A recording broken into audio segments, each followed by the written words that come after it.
those of station staff, management, and advertisers.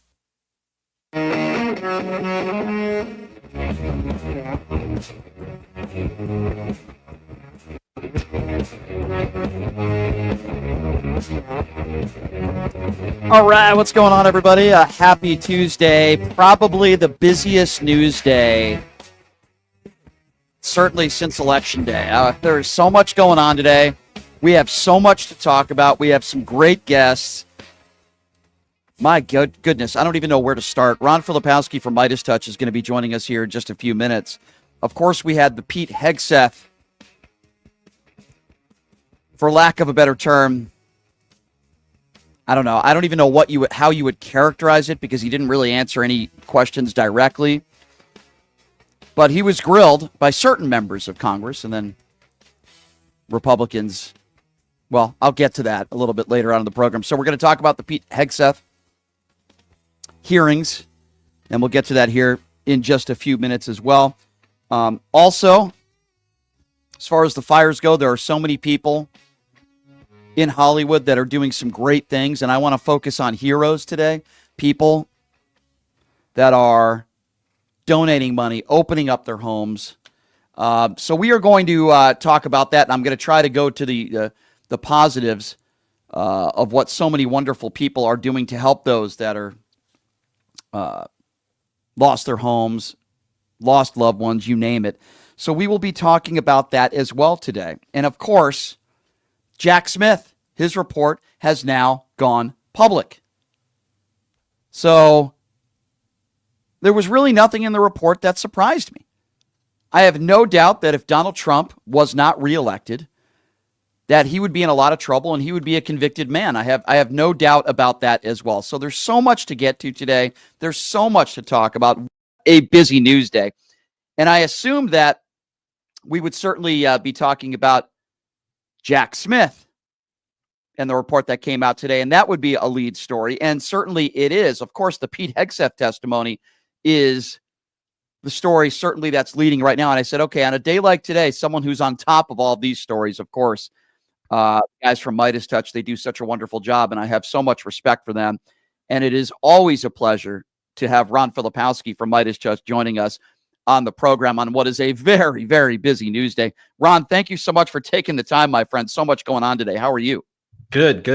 Doing great. I was just Rudy Giuliani had another court hearing today. I was just typing up some stuff about that. God, there's so much going on today, Ron. It's unbelievable. Let me try to get through it with you piece by piece here. Let's start with the Pete Hegseth testimony. Yeah. It appeared to me, Ron, that Republicans wanted to talk about DEI hires and the Afghanistan withdrawal, didn't really ask Pete Hegseth much of anything.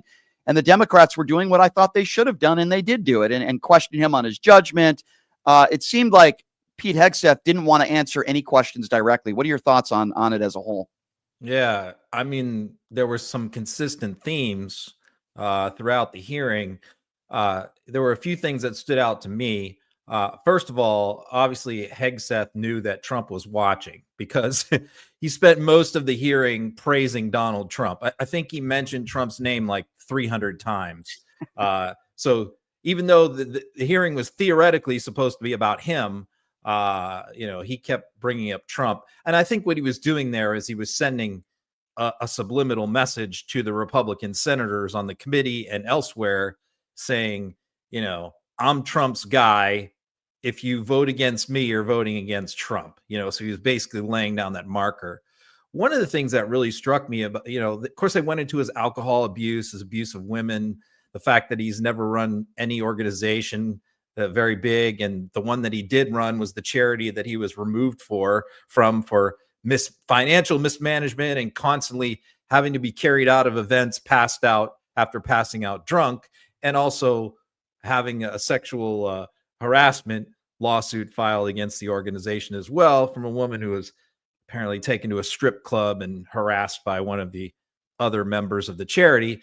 But, the two things that disturbed me the most about his testimony, and by the way, I thought some of the Democrats were not very good. Some of the Democrats were okay. I thought that the one that stood out to me was Alyssa Slotkin from Michigan. I thought she was excellent. but I thought some of the other ones, to be honest with you, weren't very good. I thought Kane was okay. What do you think about Kane? Who? I thought he did a good job. Who? Kane. Yeah, Kane was good. I would say Kane was second best, and probably Yeah. Mark Kelly, who focused on the alcohol stuff, was probably third. In my opinion, those were like the top three throughout. I thought Slotkin was good because he kept trying to interrupt her and she wouldn't let him. So I thought that was good. But the things that stood out to me that really bothered me about his testimony was on the war crimes issue. You know, he is one who lobbied Trump to pardon some guys who were convicted of war crimes, whose fellow soldiers turned them in and testified against them that they had committed war crimes. And Hegseth is against all war crime prosecutions. And he even said, we need to defer.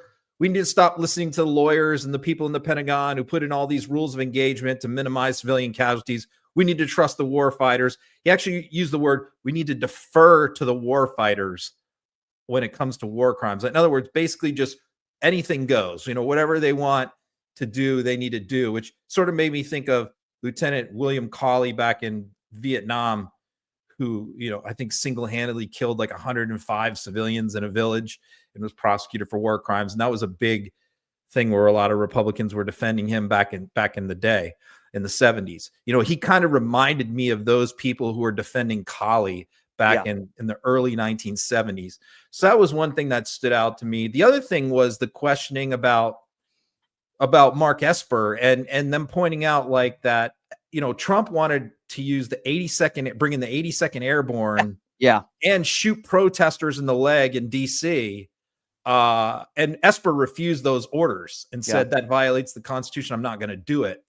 And Trump fired Esper very shortly after that, after almost like 2 weeks after he did an interview and apologized and said it was a mistake how they handled themselves during the DC protests with Trump holding up the Bible and stuff.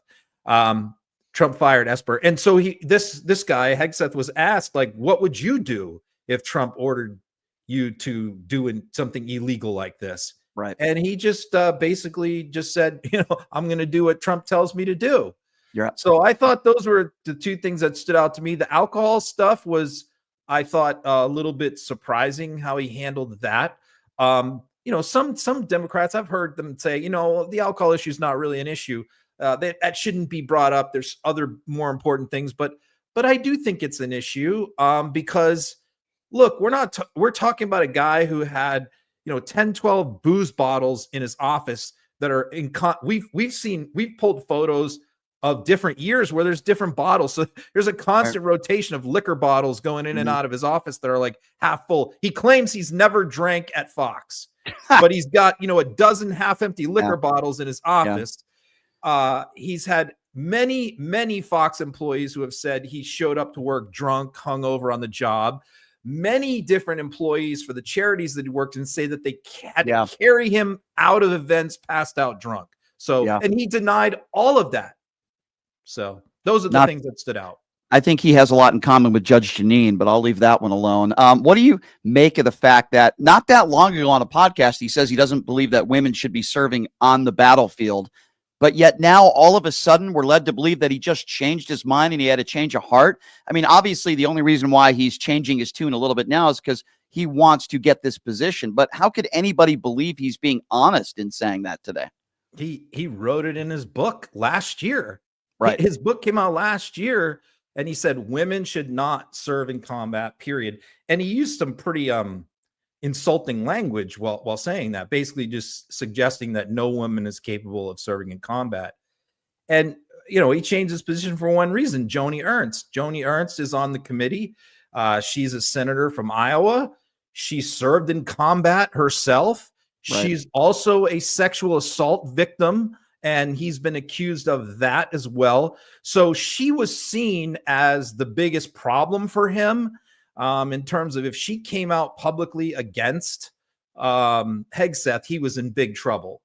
And so Hegseth basically went into her office and just took back everything he ever said about women in combat.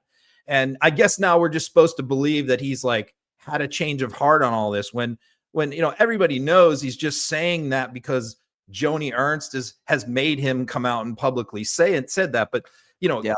can we rely on this person to not be discriminative on promotions and all of that of women? Absolutely not. I mean, we know what he thinks. Ron, if he actually gets confirmed, and I certainly want to get your opinions on that. I don't even know what's going to happen here, but if he does, hypothetically speaking, what does it say about the Republican Party today? Yeah, well, Joni Ernst, I think, is going to support him because all of MAGA realized that she was the problem, and they all just went, they focused in on her, John Cornyn, and a few others.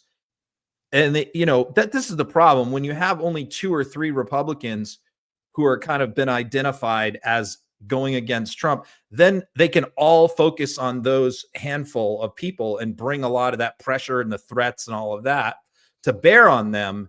And, they curl up in a ball and they give in. And that's what I believe has happened with her. So I think that what you might see is 1 or 2 Republicans vote against Hegseth, but I also think you're going to see 1 or 2 Democrats vote for Hegseth.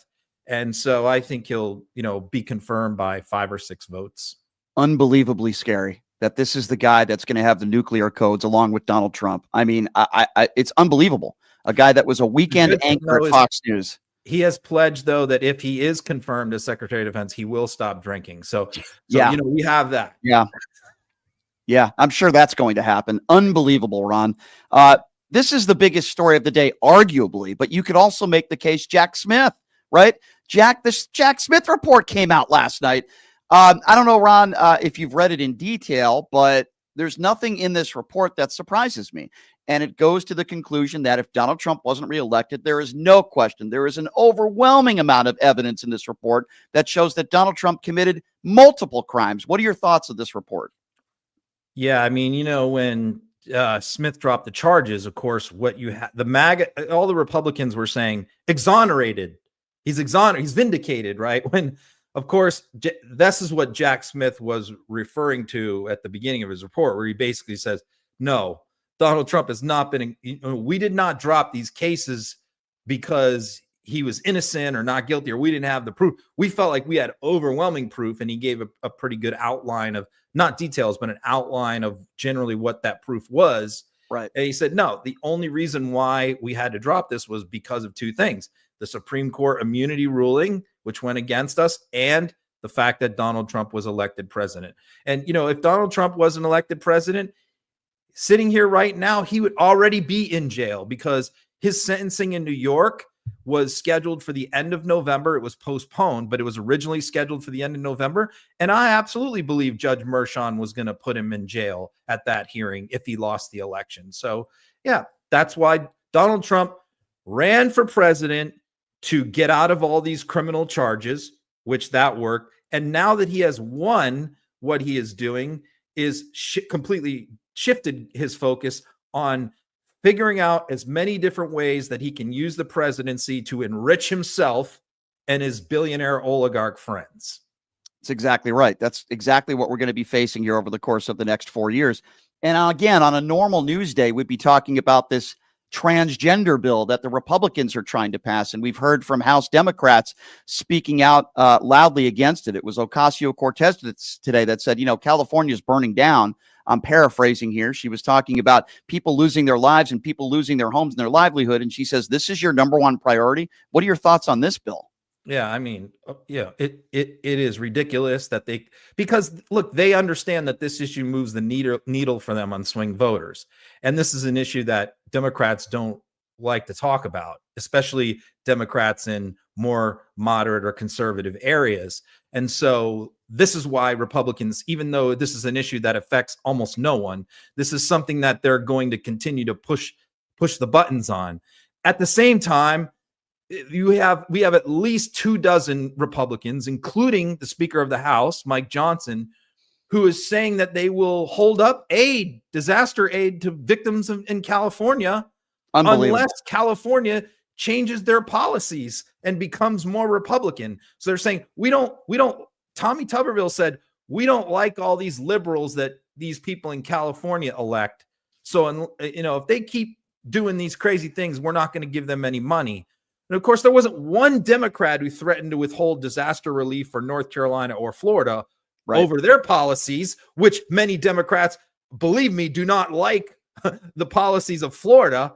And yet they never questioned for a minute holding up disaster relief for Florida. But now they're going to play games with disaster relief from California. When, by the way, one person whose house burned down in California pays more taxes to the federal government than entire towns in Alabama.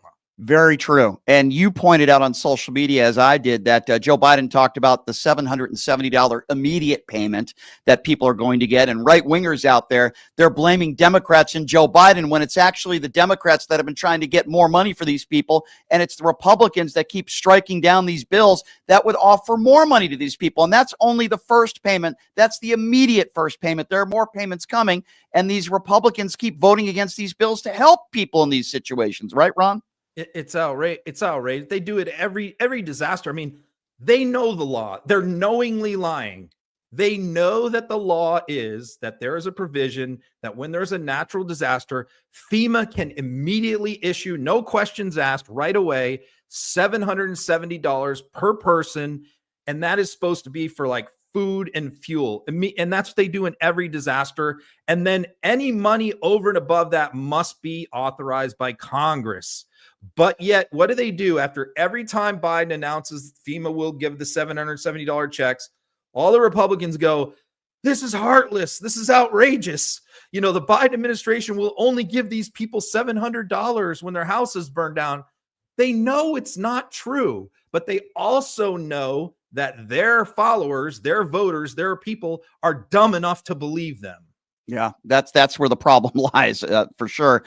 Again, one more story, which is, I think, a big one, is these flags flying at half staff for 30 days after, of course, the passing away of Jimmy Carter. This was started way back in the day by Dwight Eisenhower. Correct me if I'm wrong. I think it was like 70 years ago. And Mike Johnson comes out today saying that, nope, we're gonna stop this for the inauguration of Donald Trump. Again, kissing the ring of Donald Trump, something that has been in place for literally 70 years. What does this say about Mike Johnson and the Republican Party? Yeah, you know, Dwight Eisenhower put this policy in place by a proclamation in 1954. And of course, he was the supreme Allied commander in Europe in World War II, patriotic guy. And it has been honored by every single president since 1954, that every time a former president dies for 30 days, we fly the flags at half staff for 30 days. But then Donald Trump found out about this, that Jimmy Carter's death was going to overlap with his inauguration on Monday, which, by the way, also falls on Martin Luther King Day, and was upset and has been bugging Mike Johnson about it, saying this isn't right. American people don't want this. Of course, he doesn't want this. Most people don't care.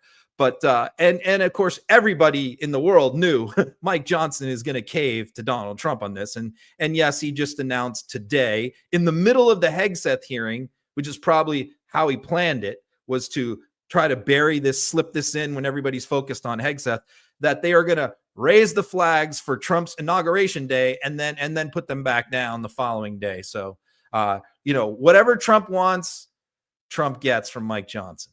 Agree. Just awful. Sad. You said you're writing an article about Rudy Giuliani. So let me ask you one question about that. So Rudy Giuliani, I guess his attorneys claim that he can't show up in court because he's too ill. He's too sick. But my understanding is he's going to have no problem showing up to Donald Trump's inauguration. I mean, tell me about this.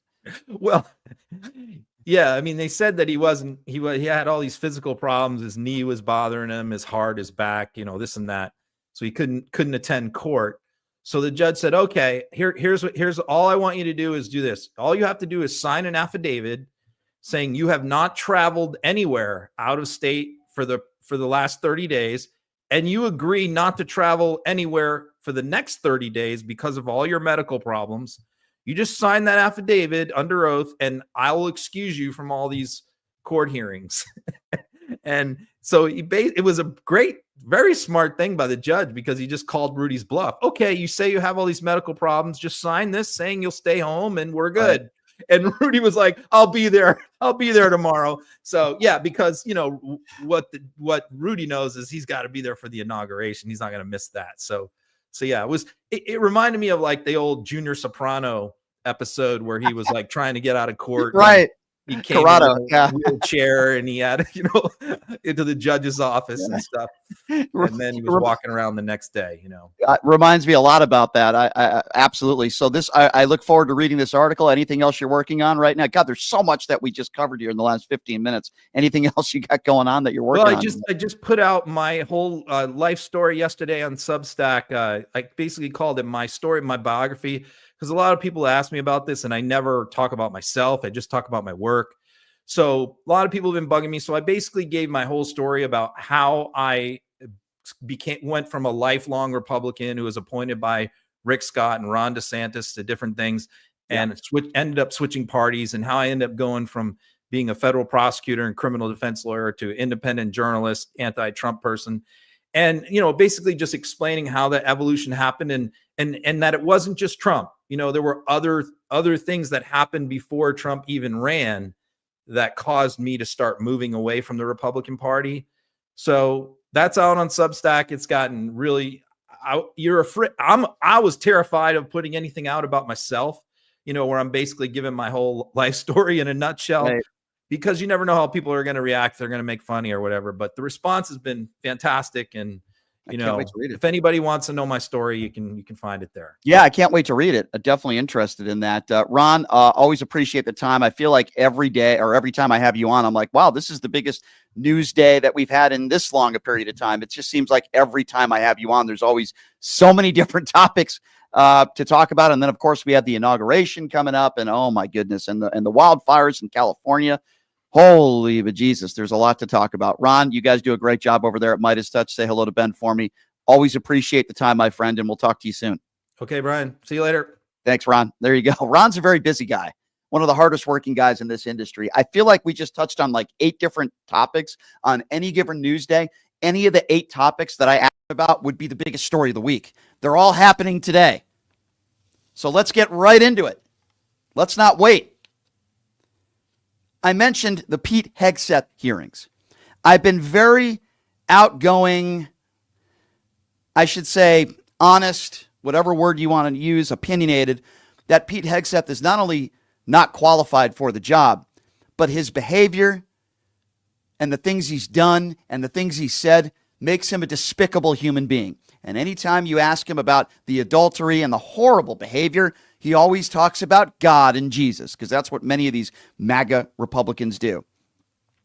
So Kane, I thought, did a really good job in questioning Pete Hegseth's behavior, particularly when it comes to vows to your wife. If you can't be honest with your wife, how could you be honest with the American people and being the number 2 person in charge when it comes to the nuclear codes? Listen to this exchange. I will allow your words to speak for themselves. You're not retracting that today. That's good. I assume that in each of your weddings, you've pledged to be faithful to your wife. You've taken an oath to do that, haven't you? Senator, as I've acknowledged to everyone in this committee, not a perfect person, not claiming to be. But no, I just asked a simple question. You've taken an oath like you would take an oath to be Secretary of Defense in all of your weddings to be faithful to your wife. Is that correct? I have failed in things in my life, and thankfully I'm redeemed by my Lord and Savior, Jesus Christ. Yeah, there you go. That's what these idiots do, right? You won't answer a direct question. Let's refer to God and Jesus. Mr. Hegseth, you lush. The question was not, are you a perfect person? Nobody's a perfect person. That wasn't the question. He wouldn't answer any direct questions. That's another example of it. And then when asked about the vows to his ex-wives, he starts talking about God. And then Hirono starts asking him about Greenland and more of the ape-you-know-what crazy stuff that Donald Trump says on a regular basis. She asked him about Greenland. She asked him about the Panama Canal. And again, Pete Hegseth pivoting as he did the entire morning. Would you use our military to take over Greenland or an ally of Denmark? Senator, one of the things that President Trump is so good at is never strategically tipping his hand. And so I would never in this public forum give one way or another direct what orders the president would give me in any context. That sounds to me that you would contemplate carrying out such an order to basically invade Greenland and take over the Panama Canal. Yeah, that's what it sounds like to me too. Pete Hegseth understood that he only cared about one person that was watching, one person that was listening, and that person is the orange orangutan. He answers only to Donald Trump, and he will not say or do anything that could piss Donald Trump off. That is it. Won't answer direct questions when it comes to taking over Greenland and possibly using military force. Pete Hegseth caves to the orange orangutan. And again, Kane starts, and I thought Kane did a really good job, questioning him on all the people out there, including his mother, by the way, that said he abuses women. And listen to the way Pete Hegseth cowardly answers. Senator, anonymous false charges. They're not anonymous. And I'll just conclude and say this to the chairman. You claim that this was all anonymous. We have seen records with names attached to all of these, including the name of your own mother. So don't make this into some anonymous press thing. We have seen multiple names of colleagues consistently throughout your career that have talked about your abusive actions. Chairman, I think he's over his time. He's way over his time. I now yield. I think he's way over his time. Another crusty white Republican. Oh, he's way over his time. I want to talk about critical race theory and DEI hires, these Republican morons. It's not anonymous sources. There are people on the record, people that Hegseth has worked with, his own mother, a woman who claims that he sexually assaulted her. There are people that worked with him that have said on the record that they had to carry him out of bars and carry him out of events when he was so drunk he couldn't even walk. Those are not anonymous. There are names in the reports that these people in Congress have read. That's not an anonymous source. Your mother is not an anonymous source when she says you are a woman abuser. And I don't care years later if she retracted it. The point of the fact of the matter is that she said it. Those are not anonymous sources. You lying piece of scum, you. Oh, here's some anonymous drinking. Have a listen to this. Do you have non-disclosure agreements with either of those organizations? Not that I'm aware of, Senator. Many of your work colleagues have said that you show up for work under the influence of alcohol or drunk. I know you've denied that, but you would agree with me, right, that if that was the case, that would be disqualifying for somebody to be Secretary of Defense. Senator, those are all anonymous false claims, and the totality. They're not anonymous. The letters on the record here. They're not anonymous. On the record, we've seen records with names Vets attached for Freedom, to them. Concerned Vets for America, and Fox News. One of your colleagues working said, hard every day on behalf. One of your colleagues said that you got drunk at an event at a bar and chanted, "Kill all Muslims." Another colleague, not anonymous, we have this, said that you took coworkers to a strip club. You were drunk. You tried to dance with strippers. You had to be held off the stage. And one of your employees in that event filed a sexual harassment charge as a result of it. Now, I know you deny these things, but isn't that the kind of behavior that, if true, would be disqualifying for somebody to be Secretary of Defense? And he says anonymous smears. Those are not anonymous. Kane is 150% correct. When you actually have names of people that worked for you and people that were around you, and they've stated on the record events that they say allegedly happened, number of people, and he says anonymous smears. No, those are not anonymous. Your mother is not anonymous. Names of people that you worked with, people that worked underneath you, are not anonymous. These are not anonymous claims. A woman who claimed that you raped her allegedly is not anonymous. He kept saying those are anonymous smears. No, they're not. You can say they're not true, even though you have a plethora of people that would disagree with you and say that you're lying. But those are not anonymous sources. And what are Republicans doing in these hearings? They're talking about DEI hires. They're not questioning him on any of his behavior, anything he's done in his past. They focus on DEI hires and attacking the Joe Biden administration. They don't hardly, some of these Republicans didn't even get to any questions. They just go on right-wing filibusters. And then here's the most interesting part of the whole, in my opinion, the whole event this morning. And there was a lot of highlights. When Kane starts questioning him on the way he's treated women in his life, particularly women that he was married to, and he says he's been cleared, and the question wasn't about criminality. The question Kane is asking him is not about any crimes that he might have allegedly committed. That wasn't the question. The question was about his behavior, and listen to the way this coward answers. Who was Senator Sullivan? Thank you, Senator Kane. Thank you, Mr. Hegseth. I'm looking forward to this opportunity to talk. I want to return to the incident that you referenced a minute ago that occurred in Monterey, California in October 2017. At that time, you were still married to your second wife, correct? I believe so. And you had just fathered a child by a woman who would later become your third wife, correct? Senator, I was falsely charged, fully investigated, and completely cleared. So you think you were completely cleared because you committed no crime. That's your definition of cleared? You had just fathered a child 2 months before by a woman that was not your wife.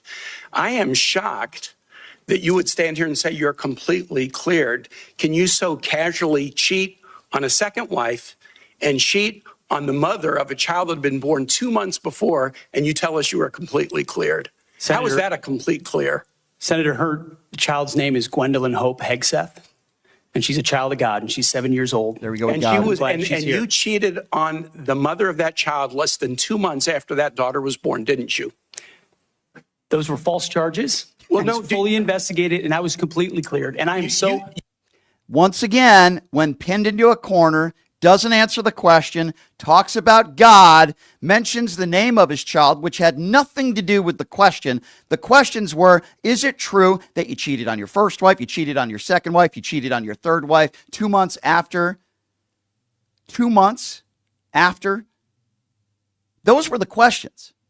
The questions weren't about any alleged criminality. The question wasn't what's your child's name. The question wasn't about your religion. Who gives an F? Whether you believe in God or Jesus or whatever. Notice he doesn't answer anything. A man would say, yeah, that's true. I wish I didn't do those things. I did. And if you want to say you've learned from them, which I wouldn't believe if he said that, but at least own it. He didn't own any of his horrible behavior. None of it. He talks about Jesus and God, mentions the name of his daughter, which had nothing to do with the question. It is an embarrassment. And then Hirono asks Pete Hegseth, would you carry out an order to shoot protesters in the leg? That's what Donald Trump asked of in his prior administration. Protesters that were not violent criminals, protesters that were literally just protesting Donald Trump, if you recall, in Washington, D.C.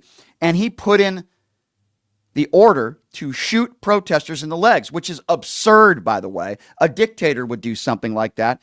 And then listen to the way Hegseth answers the question. Senator, on multiple occasions, including as a young second lieutenant, I have sworn an oath to the Constitution, yes. and I'm proud to do so. Yes, ma'am. In June of 2020, then President Trump directed former Secretary of Defense Mark Esper to shoot protesters in the legs in downtown D.C., an order Secretary Esper refused to comply with. Would you carry out such an order from President Trump? Senator, I was in the Washington, D.C. National Guard unit that was in Lafayette Square during those events. Would you carry out an order to shoot protesters in the legs? I saw 50 Secret Service agents get injured by rioters trying to jump over the fence, set the church on fire, and destroy You know what? That sounds to me that you will comply with such an order. You will shoot protesters in the leg. That's exactly what that sounds like. Notice again how he doesn't directly answer the question. Pete Hegseth will not say anything that would get Donald Trump upset, even if it is illegal in this aspect, given an order unconstitutionally to shoot random protesters in the legs, and Pete Hegseth defended it there. This is the guy that's going to be number 2 in command when it comes to our nuclear weapons. God heaven, are we in trouble? And Senator Gillibrand, or Congresswoman, this is another situation where she's literally reading the horrific statements that Pete Hegseth has made about women within the last year. Have a listen to this. Been here for 15 years listening to testimony about men and women in combat and the type of operations that were successful in Afghanistan and in Iraq. Women were essential for many of those units. When Ranger units went in to find where the terrorists hiding in Afghanistan or in Iraq, if they had a woman in the unit, they could go in, talk to the women in a village, say, where are the terrorists hiding? Where are the weapons hiding? And get crucial information to make sure that we can win that battle. So you cannot denigrate women in general, and your statements do that. We don't want women in the military, especially in combat. What a terrible statement. So please, do not deny that you've made those statements. You have.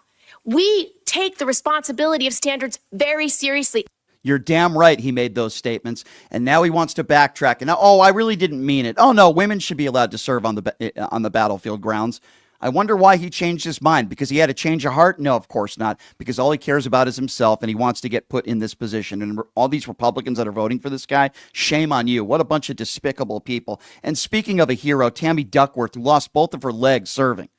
She was on the battlefield. She lost both of her legs. You know, the woman who Tucker Carlson once called a coward because she didn't want to do his show. A woman who lost both of her legs. Let me repeat. She lost both of her legs serving.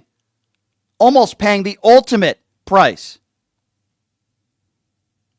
Listen to this exchange, and it goes to show you that Pete Hegseth couldn't even probably pass a history class in high school. Listen to this. Not qualified to that, you could do acquisition and cross-servicing agreements, which essentially are security agreements. You can't even mention that. You've done none of those. You talked about the Indo-Pacific a little bit, and I'm glad that you mentioned it. Can you name the importance of at least one of the nations in the ASEAN, and what type of agreement we have with at least one of those nations? And how many nations are in ASEAN, by the way? I couldn't tell you the exact amount of nations in that, but I know we have allies in South Korea and Japan and in AUKUS with Australia, trying to work on submarines with them. Mr. Hegseth, none of those countries are in ASEAN. Across. None of those 3 countries that you've mentioned are in ASEAN. I suggest you do a little homework before you prepare for these types of negotiations. Couldn't answer the question, attempted to answer the question, embarrassed himself, couldn't even name any of them in ASEAN, named other countries that are not a part of ASEAN. This is the guy who is going to be our Secretary of Defense, can't even answer the most basic of questions. That is a very basic question that you might be asked in an SAT. And we're talking about the Secretary of Defense who couldn't name any of the countries, not one. And this is the person that Republicans want to put in the number 2 spot. And I say the number 2 spot because he has the nuclear codes. There's only 2 people in this country. That's the President of the United States and the Secretary of Defense. A guy who's showed up drunk to work, who has been alleged of raping a woman. And I understand, well, you know, they investigated. Okay. This is a guy who has a history of treating women terrible. That's why I believe the woman in this case. And she would have liked to have spoken out about him. She would have liked to have testified under oath. The only reason why she didn't is because he put her in an NDA and paid her off to keep her mouth shut. These are not anonymous sources, names in the report of people that he used to work with at Fox News, names in the report of people that worked underneath him, names in these reports that said he had to be carried out of certain places because he was so inebriated. These are not anonymous sources, and his mother is not an anonymous source. Pete Hegseth is a despicable human being. Yes, you can serve our country honorably and still be an awful human being. Pete Hegseth has a history of treating women like crap. Cheated on his first wife with somebody that he worked with, cheated on his second wife with somebody that he worked with, had a child with somebody at Fox News. A Fox News executive also ended up cheating on her with a third. And now all of a sudden he found Jesus. He found God. That's how stupid people are in this country, that these Republicans would vote for a guy like this. But they want to talk about DEI hires. They want to talk about the Afghanistan withdrawal. Didn't ask Pete Hegseth any relevant questions. I can't think of one Republican that asked him an actual, real, relevant question. They filibustered. Oh, this is our guy. Not one thing. Nothing about his past, the way he's treated women, the things his mother said. Nothing. This guy becomes the Secretary of Defense. What an embarrassment. What an embarrassment. You might as well bring Matt Gaetz back as the Attorney General. I think this is just as bad. And while all this stuff is going on, you have more conspiracy theories coming from the right when it comes to these wildfires in California. You have people with huge platforms, and I mean huge, enormous platforms that are spreading misinformation about the fires. There was speculation about directed energy weapon attacks, completely false, unfounded. There was also speculations where these LA wildfires were burning, how they started, Who's responsible? Who ran out of water? As Donald Trump would say, they should have raked the floor, whatever that means. Mel Gibson is a guy, if he's not using the N-word and hurling the N-word, which he knows he's used on a regular basis, there's audio of him using the word, or making anti-Semitic comments about people of the Jewish faith, which he's done, because Mel Gibson is another shocker, he's a Trump supporter, another bigoted, horrific human being. Mel Gibson on the evil, racist witches show, yes, also known as Laura Ingraham, had this to say. And then in the events like this, you sort of look, well, is it on purpose? Which it's an insane thing to think. But one begins to ponder whether or not there is a purpose in mind. What could it be? You know, I don't know. Do they want the state empty? I don't know. Do they want the state empty? What the hell is he talking about? What is he talking about? Do they want the state empty? Now, listen, there might be some arsonists that are involved, and I hope if they find these people, they're held to the highest extent of the law. What the hell is Mel Gibson? Again, trying to make it political and conspiracy theories when he literally has no idea what the hell he's talking about. None. Zero. And then there's Deanne Lorraine, another right-wing buffoon who does a show on X. Listen to what Lorraine had to say about these fires. This is an obvious land grab. They get them out of their homes this way, and then they can build whatever they want to build. What is she talking about? Who is they? Is she talking about George Soros? Is she talking about Antifa? What is she talking about? There are people on X. See, freedom of speech. You are the media now. Mel Gibson is the media. Deanne Lorraine is the media. They're imbeciles, and they're dangerous because they have platforms. Speaking of dangerous, Alex Jones, the same guy who said the school shooting at Sandy Hook in Connecticut, they were a bunch of actors, okay? They were a bunch of actors, and there are people on the right that give Alex Jones some credibility. He thinks this is some sort of globalist plot. I'm not making this up. Have a listen to what Alex Jones said. Yeah, Gavin Newsom, I know people that know him well. He is incompetent. You think I used to drink. That guy is a world-class drunk. Womanizer. Gabe would like pimp his wife out to politicians for support. I mean, she admits she did it. I mean, he'd like, hey, baby, go screw that guy. Yes, sir. I mean, whoo. And I know women that know Newsom. I'll leave it at that. And so the point is that Newsom just is a psychotic sociopath. And he is psychotic, not just a sociopath. I mean, literally, he's more Patrick Bateman than Patrick Bateman. It's like more human than humans. Our goal here at Tyrell Corporation. Well, it's like they somehow in a cloning tank created the real Patrick Bateman and souped him up. But yeah, no, he's incompetent. Nancy Pelosi's nephew.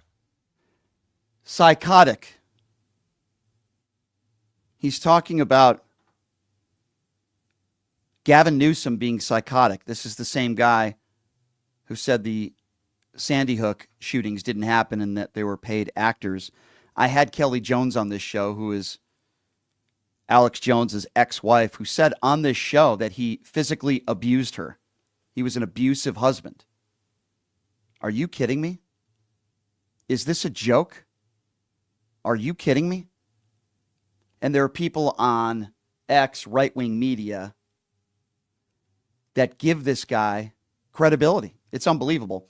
But, you know, I want to focus on the people that are actually doing good work in California. Heroes, as I would like to call them. Heroes.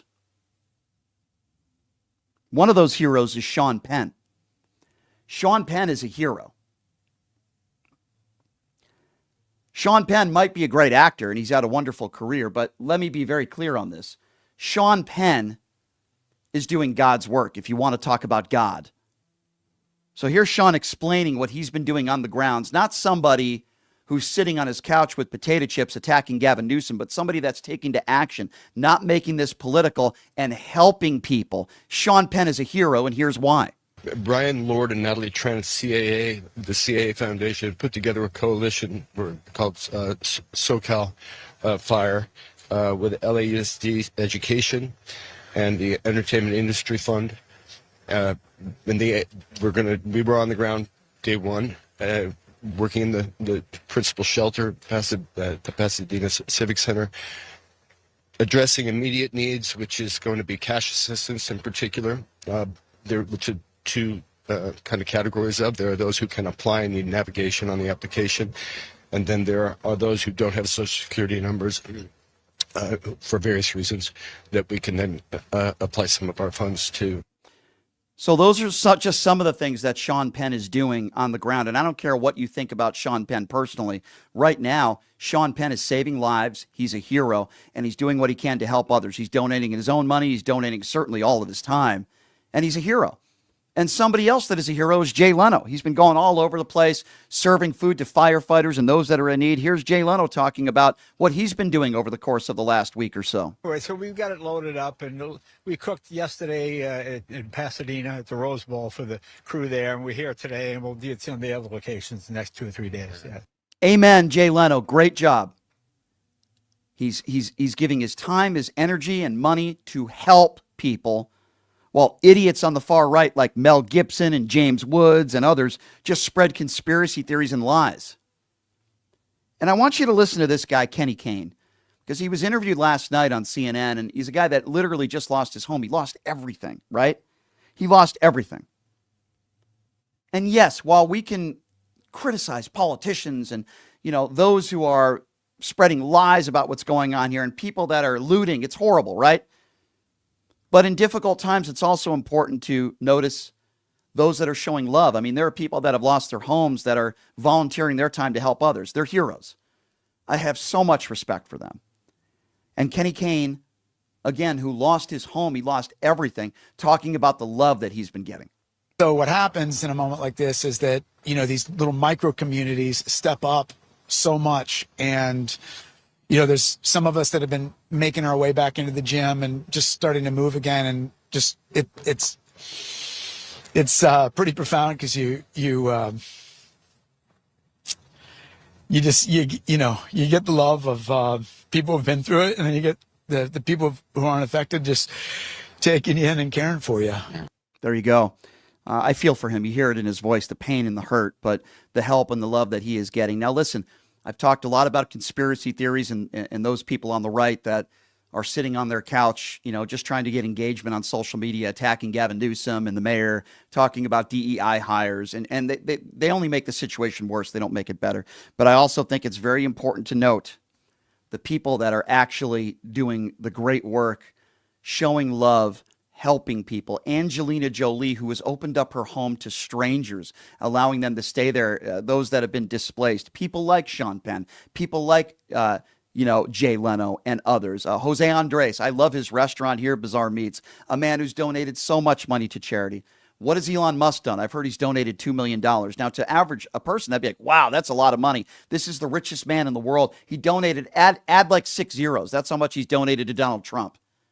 Where are all these people on the far right? They want to complain about Gavin Newsom. What have they done to help? The people that I have talked about are risking their life. Steve Guttenberg, who, by the way, I loved him in the Police Academy movies. He is literally on the ground. He was interviewed randomly by a local media reporter, and he literally has he's asking people to leave their keys in their car around the neighborhoods so he can literally move their cars so they don't get, bulldozed over. These are the kinds, he's putting out small fires in his neighborhood so the fires don't get worse.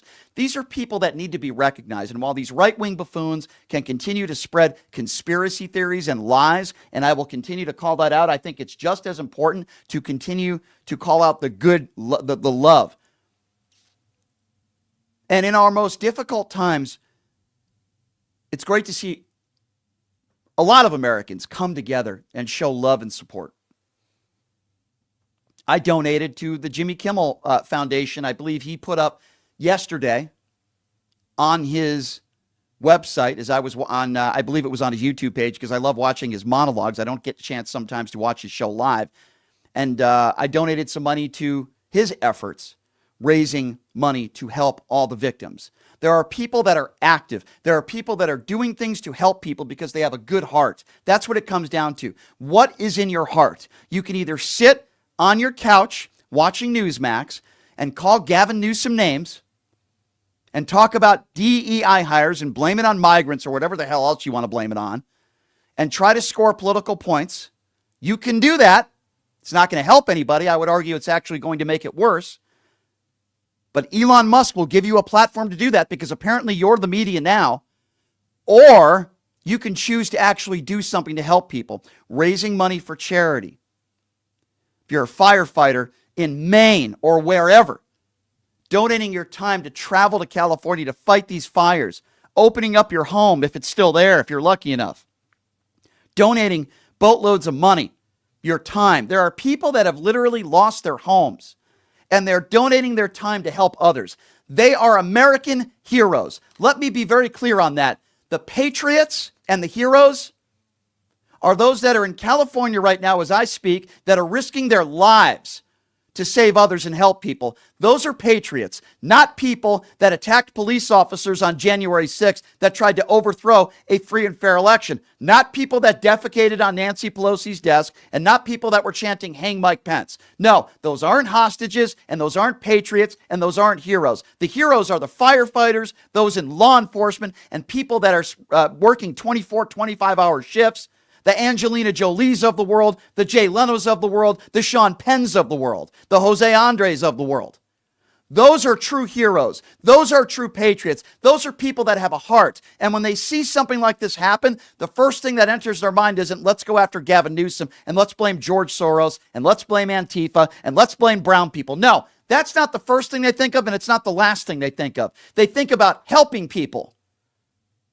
That's what they do. And when we have a terrorist attack in New Orleans, the first thing they don't think about is, oh my God, it must have been Joe Biden's open border policies. It must have been DEI hires. Let's blame Joe Biden. Let's blame it on a migrant. No, the first thing these people think about is the families that are affected, the people that lost their lives, people that will never forget this day for the rest of their lives. What can we do to help them? That's the way a normal human being thinks. Not MAGA Republicans in 2025. Blame brown people, blame migrants, attack the left, blame all your problems on the left and George Soros, and we don't have any solutions, but we just want to blame everybody on the left. That is where the Republican Party is at today, and I would also argue that is where the Republican Party has been at for quite some time, at least since Donald Trump took office. So we have two choices in this country. After a terrible tragedy, we can come together and stop pointing fingers and find out how we can work together to help people that were affected. Doesn't mean that there shouldn't be accountability. I've never said there shouldn't be accountability. Let the investigation be thorough before pointing the fingers. The investigation will take a while. We need to figure out how these fires started. We need to figure out if they could have been prevented. If so, how? How can we make it better? How can we help? But right now, the focus should be on doing everything we can to stop these fires, doing everything we can to help the people that are grieving, the people that need food, they need water, they need clothes. That's where the focus should be right now. But after every tragic event, MAGA Republicans want to politicize. And I've had it. I have had it. And I tried today to recognize the good people of California and all across the country. There are so many wonderful people that come together to help others. I mentioned some celebrities, everyday regular people that have lost their homes, people that are just traveling to California, that are leaving their job to help people. And I commend you because you are heroes and you are truly what America is all about in helping your neighbor. And I commend you. You are the true patriot. You are the true hero, not January 6th insurrectionist, not white supremacists that, charge into that Capitol and beat police officers. No, those are not patriots and those are not hostages. Sadly, our incoming president thinks they are. To this day, Donald Trump has yet to say, gosh, what can I do to help the people of California? Let me go there and talk to some of the grieving families. Let me do something. The stuff that Joe Biden has already done, by the way, because he prayed with those that loved ones that have lost family members. He's already done that. But no, they want to politicize. Perfect example before we go to break, and then I'll take phone calls on the other side. Republicans are attacking Democrats and Joe Biden for this $770 payment. But what they don't understand is Democrats have been trying, and this is only the first payment. It's the first immediate payment. Many more payments will be coming. But you know who's been voting against these payments? Republicans. Do you know the party that is trying to put stipulations on emergency funds to California? Republicans. Mike Johnson announced that. When it comes to hurricanes in Florida and when it comes to mass casualty events, when there is a Republican that is running the state, Democrats are the first ones to say, let's pass this bill. Let's help the people. Let's help the people of Florida. Let's help the people of Texas. Democrats are the first ones. They don't want to put stipulations. No, we want to help the people. But yet when there's something that happens in California where we have a Democrat that's the governor, let's put stipulations on that. No, we can't just throw money at these people. Yeah, because that would be terrible, right? To help people that are in need. The big difference between the Democrat and the Republican Party today, and I've had it. So here's what we are going to do. We are going to take a break, and we are going to take phone calls on the other side. The number to call is 702-221-7283. And again, that number, if you do want to be a part of the conversation, 702-221-7283. We're talking about, a lot of different things today that are on the table. The Jack Smith report that's come out last night. We're talking about the fires in California, the true heroes that are actually helping people. And of course, we're talking about the hearing of Pete Hegseth today. So there's a lot to get to. There's a lot to talk about. All those topics are on the table. And the number to call, 702-221-7283. Please join me, because I am there a lot. I love it. The official gaming bar of the Pushing the Limits radio show. Jackson's Bar and Grill, located at Flamingo and Jones, where they have so many great promotions. You can win a free bottle of wine if you earn enough points, $50 in free slot play on Sundays, and of course, my favorite, the Pass the Puck contest during Vegas Golden Knights hockey games, where you could win up to $500 in free slot play. Please check them out, Jackson's Bar and Grill, located at Flamingo and Jones. And of course, check out my website, pushingthelimits.live, where you subscribe to my YouTube page, which is free, at PTL Radio Show. And this is an independently owned show, which means we rely on people like you. You go to my website, you can buy merchandise, and you can also make donations right there on the front page. Please check it out, pushingthelimits.live, and help support what we do here. Your phone calls are next, 702-221-7283. We'll be back in 90 seconds. You're listening to Pushing the Limits right here on KSHP. Hey, everybody, are you struggling to find a pizza place that reminds you of Brooklyn? That true blue New York style pie? Well, worry no more. Stallone's Italian Eatery Pizza is a knockout. We're located at 467 East Silverado Ranch Boulevard, just off of Premium Road, half a mile east of South Point Casino, just minutes from the Las Vegas Strip. Come by and grab a slice of pie. Plus, check out our Brooklyn-inspired Italian cuisine. Our sandwiches are super. Hero, that is. Because why be a sub when you can be a hero? Stallone's Italian Eatery is here to serve you phenomenal food, Vegas. Forget about it.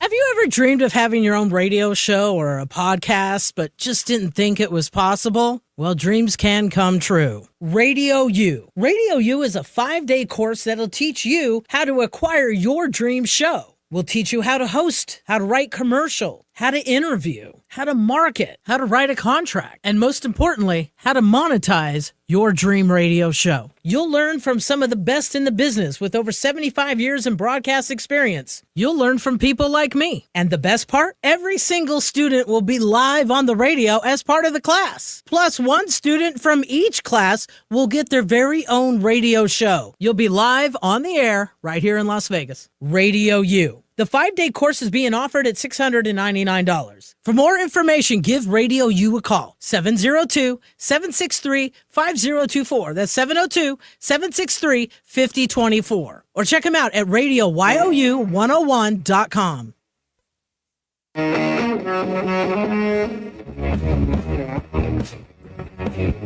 All right, welcome back. It is Pushing the Limits on a Tuesday. Thank you so much for joining us. A lot of different topics to touch upon today, which we have. We had Ron Filipkowski on from Midas Touch to start the show. We've been talking about the hearing of Pete Hegseth, which was an abomination. Again, exactly how I expected. Republicans won't ask him any challenging questions. Hegseth wouldn't directly answer really virtually any questions that any Democrat asked him. Dodged the question, and then when he was pinned in a corner, asked about his horrific behavior, the way he's treated women, he talked about God and Jesus and wouldn't answer any questions directly. Of course, the Jack Smith report, not the entire report, but some details of the report came out. And to no shock from me, yeah, there was plenty of sufficient evidence, and Donald Trump, no question, would have been convicted. There's no question about that either. So we're talking about that report that has come out. And again, conspiracy theories on the far right when it comes to the fires in California. And I named some people, heroes, that are risking their lives, donating time, donating their money to help, while you have a bunch of right-wing buffoons on social media that take the time out of their day to do nothing else but attack Democrats and Gavin Newsom. It's so despicable and disgusting as the fires are still burning. It's unbelievable. 702-221-7283. Let's go to Kava. Kava's first up on PTL. Hi, Kava. Hi, how are we doing? Good. What's on your mind today? So I want to go off of something you just said. When you were talking about Gavin Newsom and his doing everything that he can for California, and I just have something to say to the Republicans who are going after him. So, guys, Gavin Newsom, is he perfect? No, not at all. None of us are. Like Brian has already stated, nobody's perfect. But again, there's a moral line that you don't cross. Now, can he stop all these fires? No, because fire takes a long time to put out. But there's a moral line where you don't cross the line between respecting somebody or respecting the fact that their city is on fire right now, and you attacking them is not doing any good. It only leads to more hurt for the families, more hurt for the children involved, and the people who already have their homes completely destroyed. Yeah, of course. Now, yep. Can they redo all that in 24 hours? No, that's not going to happen, guys. We have to understand that Gavin Newsom is doing a job that not everyone can do, period. It's not, you can't just expect. Well, right now, Kava, right now, do it easily. I agree with you, Kava, and thank you for the call. Right now, Gavin Newsom is doing everything he can.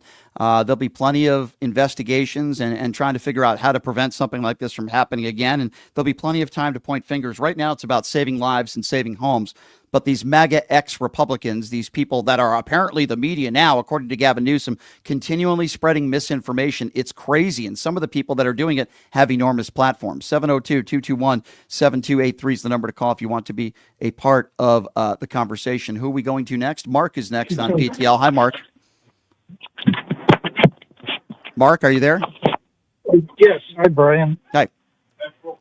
Hello? Yeah, go right ahead. Okay. I promised that I wasn't going to call in to the station anymore because I got kind of tired of waiting 10 to 15 minutes while MAGA moron was talking. And I'd be on hold for close to 45 to an hour.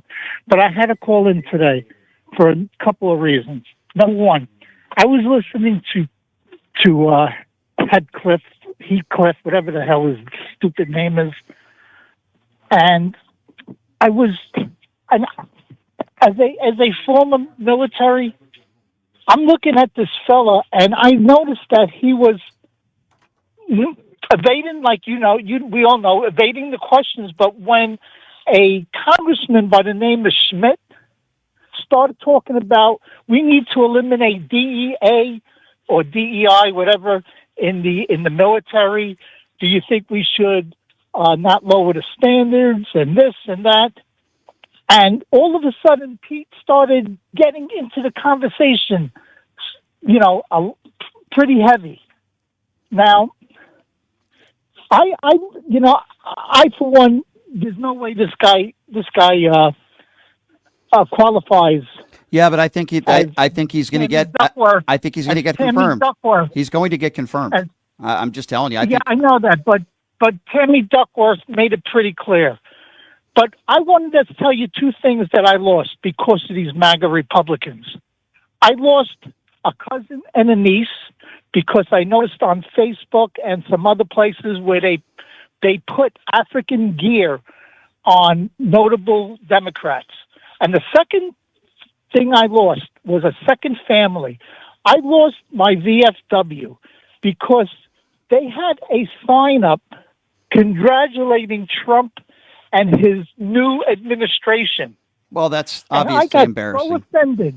That's obviously embarrassing. And I would be offended as well, Mark. I have to get to some other callers. Thank you for the call. By the way, somebody on social media is saying Brian is full of misinformation. Another generic comment, but I would say, and ask that gentleman, John, to use his little Trump fingers to call into this show and be specific and tell me what I said that is not factually accurate. Otherwise, anybody could just make a claim. Oh, Brian, he's lying. He's full of misinformation. Okay, you have the opportunity to call into the show instead of using your little Trump fingers to type a few words on social media and tell me what I've said on this show today that is, quote, misinformation. Otherwise, you can shut up. 702-221-7283. Let's go to David. David is next on PTL. What's up, David? Hey, I have some friends out there in Southern California that are in the fire areas, and so far so good. They haven't been burned out. But the reason I called, though, was I heard that there were a lot of prisoners fighting the fires, and they're still only making $1.72 an hour. Yeah. And I was wanting your thoughts on, shouldn't we make a special exemption and pay these prisoner firefighters the equivalent pay? Well, here's my opinion on that, my friend. Obviously, when you're incarcerated and you've committed crimes, and it's a case-by-case basis. I don't know what crimes they've committed. I can guarantee you many of them, probably all of them, would rather be doing the work that they're doing now outside than be behind bars.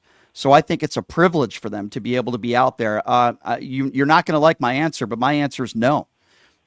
If you are behind bars and you've committed, I would imagine some of them, some serious crimes, maybe not serious enough where they're able to do this, they would rather be outside working in the fresh air than be behind bars. So I think it's actually a positive for them that they're making anything. They should feel privileged to do so. Now, if you want to talk about firefighters that are not behind bars, that are not incarcerated, then I would agree. I think that those firefighters probably deserve more money, and we shouldn't be cutting any funds when it comes to firefighters and those that risk their lives every day. I have no problem with that, but I don't necessarily think that we should be raising money. I don't, at least that's not where I would start, right? That wouldn't be my top priority. That's just my opinion, sir.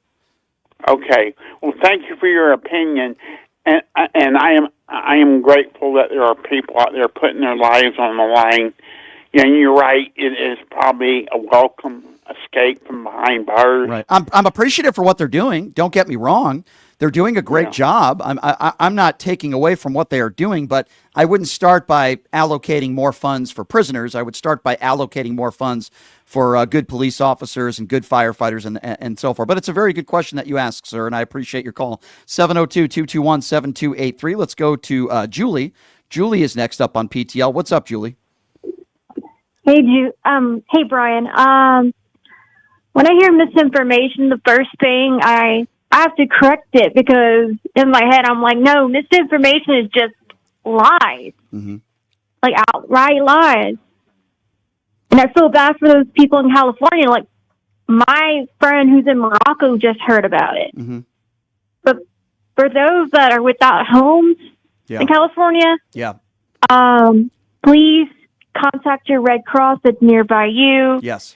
When I lost my house back in 2015, they gave my mother and I a debit card for money. So those out in California, please contact them. Do not listen to Trump. There's resources for you.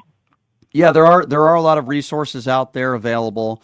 And again, I commend those that have such a wonderful, I can't even imagine what a wonderful person you must be in the days, maybe even hours after you lose your home. The first thing you think about is helping others and donating your time to help others. Man, these people are heroes, and my heart goes out to them. And those are the patriots, the true patriots, right? You're not a patriot when you go out on your boat and you raise your MAGA flag. That doesn't make you a patriot. I think it makes you an imbecile. The patriots are the people that are in California right now, helping others, risking their lives. And those that are donating their time and money. And I don't care whether you're a millionaire, whether you're a Sean Penn or a Jay Leno, or you're just everyday good Samaritan or a Steve Gutenberg. These are all true heroes, right? True heroes. James Woods goes on CNN, starts crying because everybody thinks he lost his home when it turns out he lied. He didn't lose his home, and he made it sound like he did. He's an imbecile. But, if you're a bad person, you're a bad person. And you're not going to help others. And if you're a good person, you're a good person. I mean, that's really what this comes down to. Do you have a good heart, or do you want to sit on the couch on X and tweet stuff about Gavin Newsom because you don't like him and you don't like Democrats? Or are you actually going to get involved and do something to help? That's really what it comes down to. Good people versus bad people. I wish I could help. I really do. Well, listen, there are things for those. I understand. There are things you can do. You can donate money, and what I would do is I would call the Red Cross. If you go on Jimmy Kimmel's YouTube page and you watch his show yesterday, he has I believe it's like a GoFundMe type thing that I donated to. You can go on his website and learn more about it. There are things you can do to help, my dear, and the most important thing is that you want to help, and I hear that in your voice. You want to help people, and that's what's important. And there are, I can tell you right now, when you listen to Donald Trump, when you listen to these MAGA Republicans, so many of them don't care. They don't want to help. They just want to use it to score political points. That's what we're dealing with one side of the aisle. 702-221-7283. Let's go to Shelley. Shelley is next on PTL. What's up, Shelley? Hey, Brian. I share your disgust. And when it comes to the Pete Hegseth hearing today, I don't know if you caught this, but this kind of caught my ear. When he was asked, what oath did you take when you got married? Right. Yep. And he said, it sounded like... He talked about the criminality. He went back to, I was never... Yeah, it sounded like, I was cleared of that. Right, What were you cleared of? That was Cain. When you took an oath when you got married. What does that have to do with being cleared of anything? He wouldn't answer the question, and Cain kept pressing him. That had nothing... Right. It had nothing to do with criminality. The question had... Right. The only thing that question had to do with is taking an oath to your wife. To your wife. Your vows. And with multiple wives, he has broken those vows in the worst possible way with having a child with another woman when you're married. He did that, we know for sure. He's admitted to the cheating on all these multiple wives that he's had. And yet, anybody with any ounce of decency, and let me be clear, I don't think Pete Hegseth has any ounce of decency in his entire body. No. All he needed to say, and Cain could have moved on to the next question, is, yep, I did do those things. Right. I'm embarrassed. I made some horrible mistakes in my life. And then if you want to get into your religion, which I think is BS, but if you wanted to do that, fine, let him do it for a couple seconds. But he wouldn't even own his behavior. He only said, I'm not perfect, and then he started talking about Jesus. I mean, it's just such a cop-out, and he's so pathetic. That just sounded weird to me. Well, everything he does is, I wouldn't even say everything, it's weird. I think everything he does it makes him a scumbag. Pete Hegseth... it sounded like he did something else. This is all the stuff that we know. Imagine the stuff we don't know, the stuff that this guy did. I mean, This is the guy who Donald Trump chose to be second in command to have the button for our nuclear weaponry. This is the guy that Donald Trump chose, just like Beavis, or is it Butthead, Matt Gaetz, who Donald Trump said, I want this guy to be the attorney general. This is the guy who you guys on the far right voted for. It is abundantly clear that Donald Trump has never had any good judgment in his entire life. It is crazy. 702-221-7283 is the number to call if you want to join the conversation. Let's go to Courtney. Courtney's next. What's up, Courtney? Hey, Brian. Hey. This is one of the first times you've ever said something that I really, really, really disagreed with when it comes to the firefighters. No, people do not want to be putting their lives at risk for $1 an hour outside a jail cell. They face cancers and other diseases after this from inhaling all that nonsense. We have slavery in these prisons. We need to be paying these people proper money, and when they get out, we need to let them apply for the fire department if they want to. Okay, question, Courtney. Question, Courtney, because it's my understanding, and you could tell me if I'm wrong, that they weren't forced to do this. This was optional. So nobody said... That was my understanding, is that they were not forced to do this. This was optional if they wanted to do it. And I don't believe, and this is just my personal opinion, that many of these people that are incarcerated, that are out there, are going into burning buildings and risking their lives. What they are doing is they're wearing the proper masks. At least my understanding is they are. They're not being put in harm's way. But what they are doing is they're going to the groundwork there. They are doing groundwork and clearing out weeds in ways that more fires. They're not, a normal firefighters, using water going into burning buildings. And I would agree they are risking their lives. My understanding is that it's optional, number one. They're not forced to do it. I think that would be wrong. And number two, they're not going into burning buildings. So it's their choice. If they don't want to make, I got to be honest with you, if I'm incarcerated, which I'm not, thank God, but if I was, I would want to be out there. I would want to get out and get some exercise. But Courtney, the reason why I just respectfully disagree with you is because slavery, they were forced into being owned, right? The worst possible thing, I think we could agree, you can do to another human being, owning another human being. These people aren't owned. They committed crimes. They're doing their time, and they were asked, do you want to do this? Yes, the pay is only $1 something an hour. Is this something you want to do? Nobody's forcing them to do it, so why is it slavery? No. When you're in prison, you have to do some kind of work. Okay, but my understanding is they were not, but we're talking about this. No. You, all of the prisoners have to choose some type of I work. agree, They but chose this I work. agree. They should be paid more than Okay, but hold on. $1 an hour But to do this work. I understand what you're saying, Courtney, but you said choose. If they want to make license plates inside, they can make license plates. If they want to make food for the other prisoners, they can make food. If they want to work in the commissary, they can work in the commissary. The point I'm trying to make is they weren't forced to do this. They have choices to make. Slaves did not have choices, okay? No, I'm a black woman, so you don't have to explain that to me. Okay, so where am I wrong then? I know about slavery. Okay, I understand. I know about slavery. Okay. I'm from slave stock. All right, so what I'm saying okay, is Courtney. just in general, making people work, and they chose this, we should pay them. Plus, a lot of them want to do this work when they get out of prison, and they're not allowed to. I think that we should, if you were brave enough to go out here and fight these fires while you were in prison, Courtney. and then you get out of prison and want to be a firefighter, then they should allow them to be so. Courtney, did any slaves have choices? I'm not saying that. Again, I'm You a black called woman, this Brian, okay, so hold I on. come Let's from stop slave about stock. okay, let's stop 1 second for a moment. I respect My that. ancestry was Okay, slaves. okay, I understand. But you're the one who brought up slavery. You compared this to slavery. And my question to you is we've already established that these people that are incarcerated did have a choice. They did not have to go out there and do this. They had other choices. They could make license plates. They could be indoors. We've already agreed that we've already established that point. So my question to you is, did slaves have any of those choices? Did they have a choice what they did? No, of course they did So not why have would a you make, choice. okay, I appreciate your honesty. Then why would you make the comparison to slavery? No, my comparison to this is, again, we never abolished slavery. If you read the 13th Amendment, it clearly says that you can still enslave people as long as they have been through due process of law. You've got people in these prisons working for major corporations, fighting fires, and doing all these different things for slave wages. $1 an hour is not a wage. You've got people making $0.25 an hour. That's ridiculous. Okay, so let's just hypothetically say you're a convicted felon, convicted of rape. One of the worst crimes, I think a lot of us, I'm sure you would agree with. It's a horrible crime. A very serious crime. Guys spent 5 or 10 years behind bars. You think those are the kinds of people that should be making a livable wage when they're rapists or when they're convicted of heinous, violent crimes, which some of these people have been, by the way.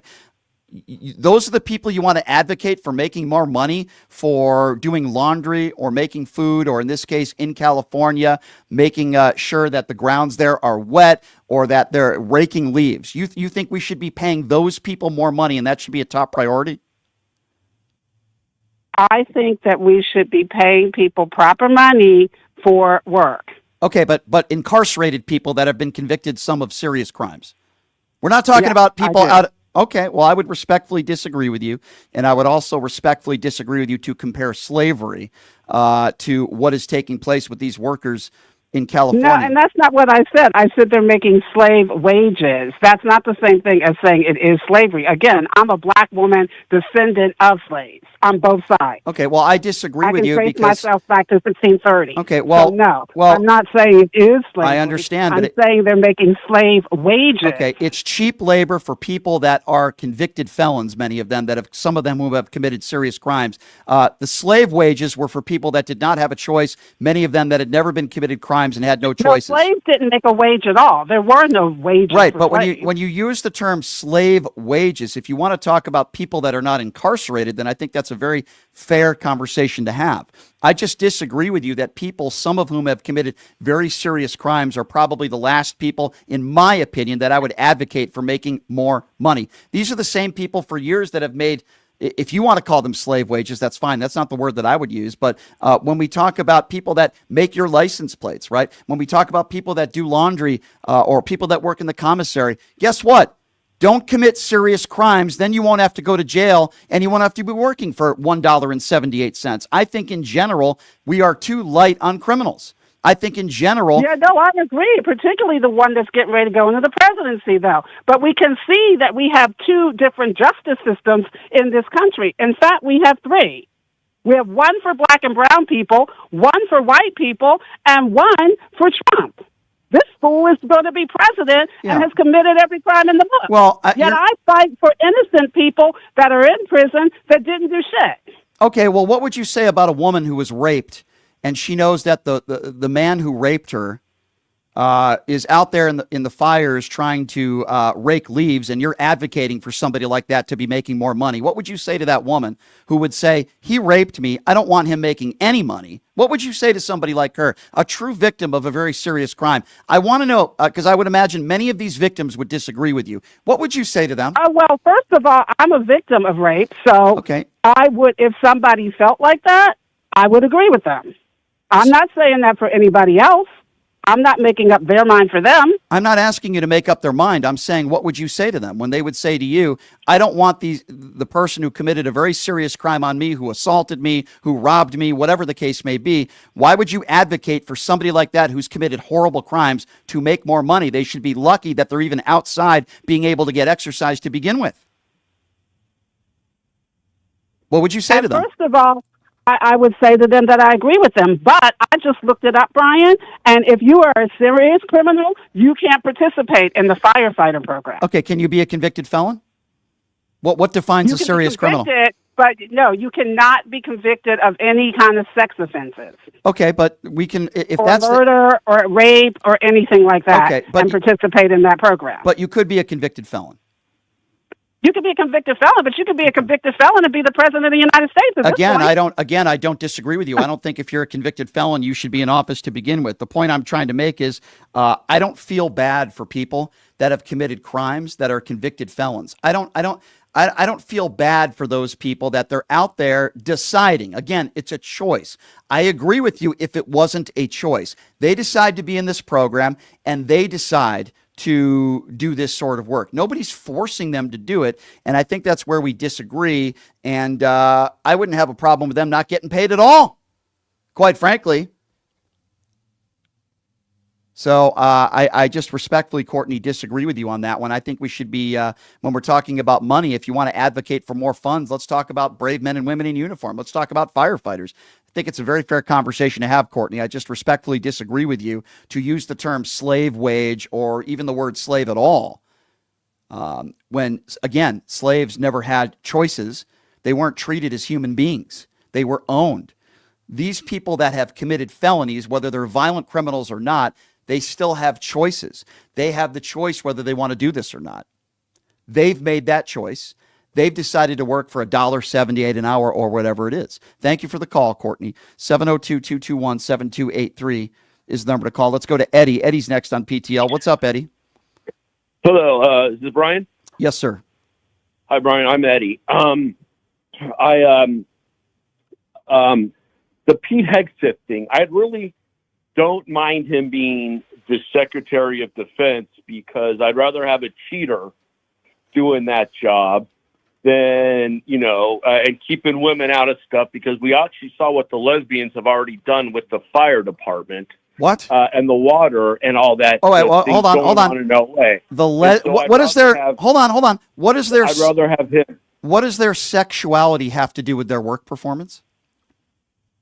Oh, I just meant women in general. Why did you say lesbian? Why did you say lesbian? Okay, then the women that are running the fire department happen to be lesbians, but they're women, and they still let it go down, and nothing can get. How do you know their sexuality? Did you ask them? How do you know their sexuality? The DEI, because it's everywhere you look. The DEI is their biggest thing. They want to sit there and they want to have their number one priority is bringing people that look like them in. And there's that video of the husky-looking black lesbian lady that's like, hey, I can't carry your husband out, but he got himself in the wrong position. They don't care about actually doing the job. What do you care about? What do you? Okay, hold on. What do you care? Hold on. Let me ask you a question. What do you care about what their sexuality is or what is between their legs? Are you telling me that women can't be firefighters? Are you telling me that women can't do the job? What job do you do? I bet women can do the job probably a lot better than you can because you sound like you got dirt for brains. We've already established that the women can't do the job, whether they're of what? gay or straight. What job? What job? What are you talking about? Fire chief. Who's established that? The fire chief that puts out fires. Who's established that? What are you talking about? Are the fires out? So wait, you're saying that hold on. You're saying that hold on. You're saying that the fires aren't out because you have a female as the fire chief. Is this a serious conversation? Are you really saying that the reason why the fires aren't out is because there's women? Were the reservoirs empty? The reservoirs have nothing. Run out of water. The reservoirs have nothing. Who's in charge of all there this? was one reservoir that was not filled. Shouldn't be in the military. That has right. That has absolutely nothing to do with a reservoir being filled on whether somebody was a lesbian or a woman. What do you do for work? Tell me what you do for work. No, we're talking about Pete Hegseth. No, I'm talking about you. What do you? Secretary. Yeah, I know what you're. Why doesn't want women in there? Can a woman not do your job? What do you do for work? Had a great chance this week. These lesbians had a great chance this week. There you go with the lesbians again. Women look good and make women look good, and they couldn't even do that. And then all these videos come out of them talking about DEI, and you know what DEI is? Didn't earn it, and none of them earned their job. They're just in the position because they're gay. And because they're black. You're telling me, hold on a second. No, you're wrong. You're wrong. Hold on. Stop for a second. I'm going to ask you a question now because you're factually inaccurate. Can you give me one example of any of these women, or as you would call some people, DEI hires, that have gotten any less training or different training than somebody that you would consider not a DEI hire? Can you give me an example of somebody that has had less training, proven to be not as capable as somebody that you would consider as not a DEI hire? Can you give me an example of that? What part did you say that I said is not factually accurate? I just asked you a question. And you can't come at me saying that. Okay, well, I can come at you any way I want because I think you're a bigot. I can come at you any way I want. Running the fire department, and these women have been trained. Pot him down. And these women pot him down. I'm potting you down now. I can come at you any way I want. You sound like a racist bigot. Number one. Number two, I'm going to ask you the same question again because you are the one that is making the claim that there are women firefighters or the fire chief and DEI hires, and you're very concerned about that. So my question to you is, do you have any evidence or proof that any of these women, or as you call them, DEI hires, received any less training than somebody who is not a DEI hire? Please answer the question, sir. I never said they had less training. So what's your problem then? So why are they unqualified?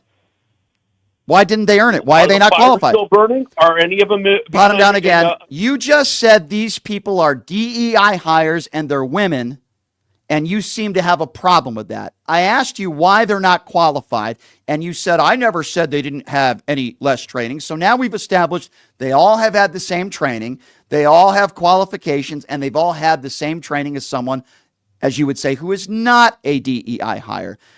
Most of the firefighters and law enforcement and people that are working the fires, by the way, are not women. But yet I find it interesting that you want to put blame on just the women, the fire chief, and as you said, people that are lesbians. What about all the other firefighters that are predominantly men that I would assume many of them are straight? Why don't you want to criticize? Now, I don't want to criticize any firefighters who are risking their lives every day. I don't care what they look like, their gender, or anything. You seem to be obsessed with it, even though you haven't come up with any reasonable explanation as to why. Why is it that you only want to put blame on women and lesbians? You sound like a MAGA supporter, sir. You sound like your typical bigot MAGA supporter, quite frankly. Well, first of all, that's why I want Pete Hegseth. And secondly is, obviously, these women are not doing the job. Why do you want Pete Hegseth? Hold on. Why do you want Pete Hegseth? Tell me again. Why do you want Pete Hegseth? He doesn't want women in the military. They can't even fight fires. Well, I got to tell you, they can't fight. They can't fight fires. That is factually inaccurate. So you think? No, it's not. So it's a fair characterization for me to say that you like Pete Hegseth because, like you, he's anti-woman and he's a bigot. Is that a fair characterization of you? No, I'm not anti-woman. I just think that women need to be in women roles. And obviously, we've learned this week that what are woman roles? What are woman roles? Well, it's not fire chief. What is it? Tell me. Fire captain. What's a woman role?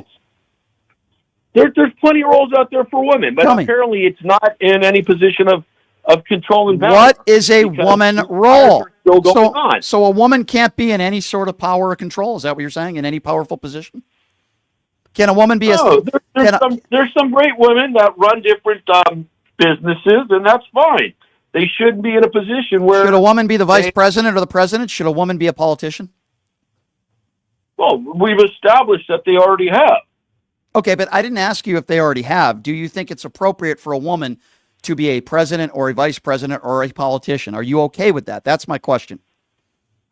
I think it's okay as long as there's people around them that are actually carrying out the roles and telling them what's good or what not to do. And so you don't think a woman is capable of? So you don't think a woman in a powerful position is capable of carrying out a role, as you would say? They have to have people around them. Didn't we just establish that they can't even run a fire department? No, we did not establish that. The white supremacy. No, we did not establish that. We did not establish that. We did not establish that. No. Yes or no? Yes, the fires are still going. 95% of firefighters in California are not women. Are not women. Are you that stupid that you don't understand that? And they're taking their marching orders from women. And a guy, I guarantee you, a male fire chief, this fire would have been contained already. So by your standards, women shouldn't be police officers. They shouldn't be firefighters. They shouldn't be in powerful positions. No, they can be all that. They just can't be a boss. So now you're saying women shouldn't be a boss of anybody? We've already found out that they can't run a fire department. Okay, no, that's your claim. It doesn't matter what the guys are doing that are out there if they're listening to the role of a woman. I'm laughing at you because by the second you sound dumber and dumber. Dumber and dumber. It's dumb and dumber. What I'm trying to say is this is about the Pete Hegseth. This isn't about women. I'm just using them as a reason why Pete Hegseth should be the Secretary of Defense. Because he doesn't want women to serve in the military. Well, they can't do much. They can be in secretarial roles. What do you do for work? What do you do for work? Answer the question. I'm not going to answer the question because I'm not running for Secretary of Defense. Do you have females that tell you what to do? I do not. Well, maybe you should because you sound like a bigoted piece of human garbage. No, I'm done with you. You sound like a bigoted piece of garbage. Typical with the MAGA base. You don't think that women should be bosses. You're blaming women for the fires because they have a female fire chief. You're blaming women for all of your problems. You're probably somebody that hasn't been laid your entire life. Women treat you like crap because you're a horrible person. Did you ever think of that? The reason why maybe women don't treat you well is because of the way you treat them. You have no respect for women. It's why you like Pete Hegseth. You don't think that there should be any accountability for men, but only women, and they shouldn't be bosses, and they shouldn't be in powerful positions because you are a scumbag and you are a bigot and you are a typical Donald Trump supporter. Darlene, the MAGA destroyer, might have something to say to you. Go ahead, Darlene. Hey, you dickhead! You what you can do? You go to hell, you dumb son of a bitch! I'm standing up for every woman. I don't care if you're a Republican or a Democrat. I'm standing up for every woman in the world. They can do a hell of a lot more and a lot better than you damn man You're not even a man. You're a disgrace. And I want to tell you something else. You're saying that firefighters, oh, well, we can't be in positions? Well, let me tell you something. They can do anything they want. And if they do have a little problem and stutter along the way, you know what's the reason? Because of you idiot Republican men are always trying to bother them and have sex and crap like that. Well, I That's agree. why they probably couldn't do some of it. You're right, Darlene. So You're that's right. what I feel. Darlene, you're right And on I'm pissed. point. Oh, I am too. I mean, Darlene, I love your passion, and you're 150% correct, my dear. That's why we love having you call in. That guy was obviously bigoted in nature. Just a terrible, terrible take that he has on women shouldn't be bosses. Listen, this is part of the problem with Republicans today. It's why there are fewer and fewer women that are powerful Republicans in office today, because there's a lot of people like that guy Eddie who called in, and it's absolutely crazy. 702-221-7. Thank you, Darlene. Good to hear from you. 702-221-7283. Let's go to Mark. Mark is next on PTL. Hello, Mark. Hey, Brian. How are you? Good. I have a hypothetical. I'm not a MAGA, so let me get that out of the way right off the bat. 4 years down the road, it's 2028. Hopefully, the end of Trump's term. How will the MAGA Republicans in the House and the Senate and the DOJ and the Supreme Court, how will they rationalize and normalize when Trump says he refuses to leave office? Yeah. Well, I don't know exactly. I mean, I'm just. I understand. I don't. I want your take. So yeah, here's I want your why. Take, because you know it's coming. Well, you know it's coming. I don't know. I don't know. Here's what I do know. If J.D. Vance decides to run, which I would imagine he would, He'll lose. That could be. Well, I hope so, but that could be the only reason why Donald Trump maybe will get out of there. I don't know. But if a Democrat wins, sure, I could see that scenario happening, and I could understand why you would say that and why you would have concerns about that. Yeah, I don't know. I think a lot of Americans. Yeah, should. I think that's fair to be concerned about that. But right now, it's not that I'm not concerned about it. But right now, I'm worried about the next 4 years. I'm worried about, I am too. I'm worried about the too. times we are in right now. But I'm not discounting what your concerns are. He didn't certainly want to leave the White House the first go around. What makes anybody think he won't want to leave the White House again? He said this could be the last election you ever have to vote. Yes. If you remember, why would he make a statement like that? So I think there's certainly some validation, my friend, to what you're saying, and I certainly don't discount it. That's for sure. Thank you for the call. 702-221-7283. Lou has a comment about Eddie. Go ahead, Lou. Hey, Brian, I caught your show real late, but I did catch your conversation with Eddie.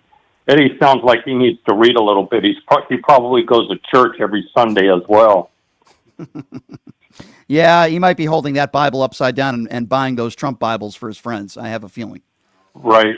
I just wanted to make a comment about the inmate workers that are fighting the fires. I was in corrections in local government in California for years. And basically, when you're in CDC as an inmate, you get good time and work time.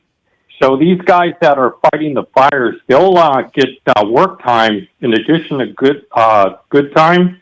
So typically it's like 50% slashed off their sentence.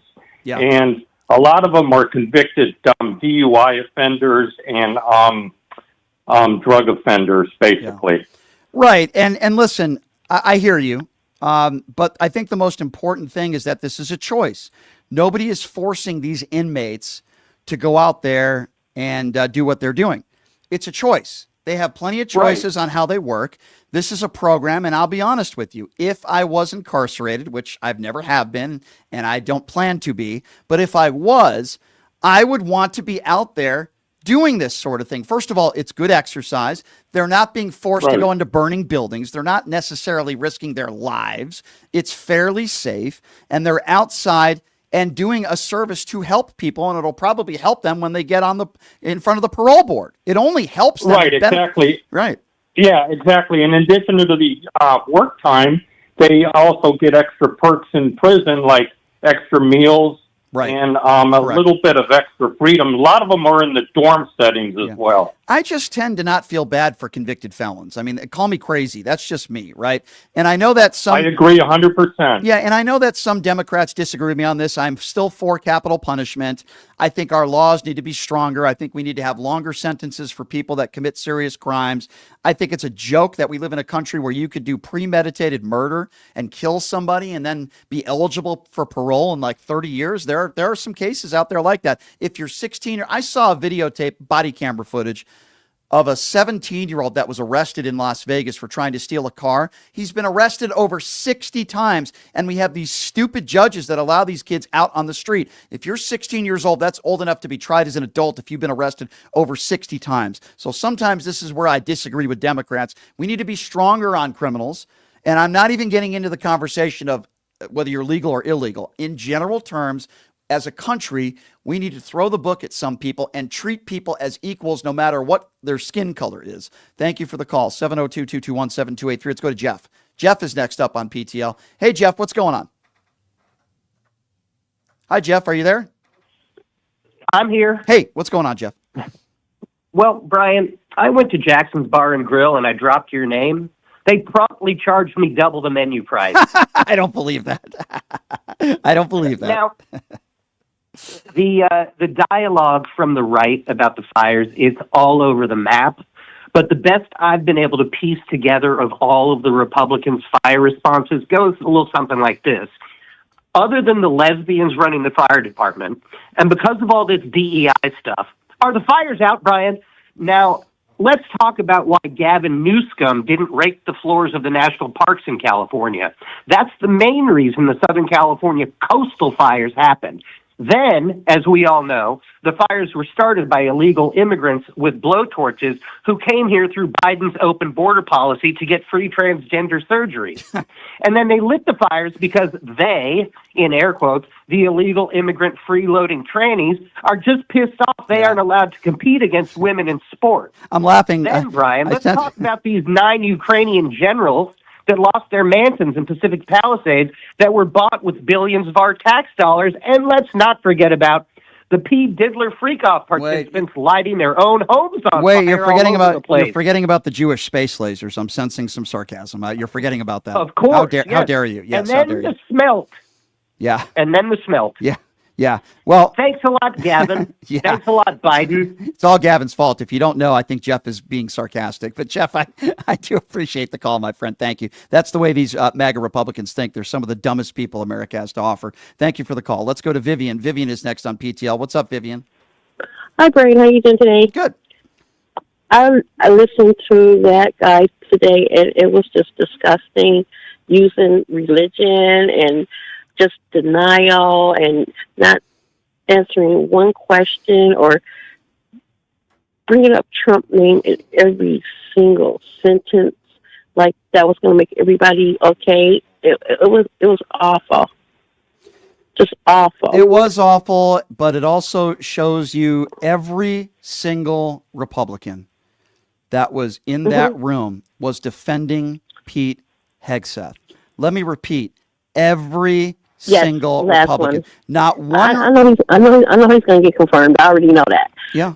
My other thing is that I just found out my girl, who is not my girl no more, Carrie Underwood, is going to be at the inauguration. I just can't. How could she do that? Well, it's just like, how could women support a man who is a liable sexual abuser, adjudicated rapist, who has 25 women that have accused him of sexual assault or rape? How could brave men and women in uniform or those that have served support a man who said he didn't respect John McCain because he was captured?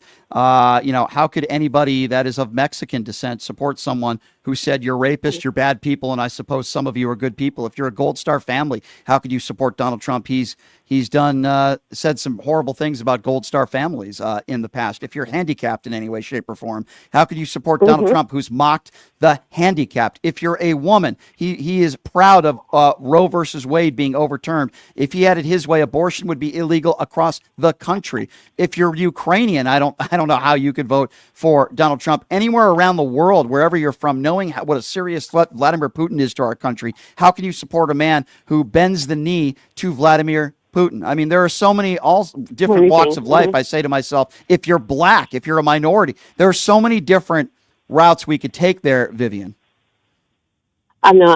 I just like, I don't know what to say anymore. It's just like every day is something more crazier than the next. And like you said, the thing is to do is not to make it seem like it's normal. But you know what? But it's not normal. You're right, Vivian. And I will say this, go ahead for these MAGA Republicans out there. This is how sick these MAGA Republicans are. Some of these Republicans that have a lot of money will be donating $200,000 to Donald Trump to pray with him. And these are the same people that won't be donating $2 to those victims in California. I want all of you to think about that for a moment.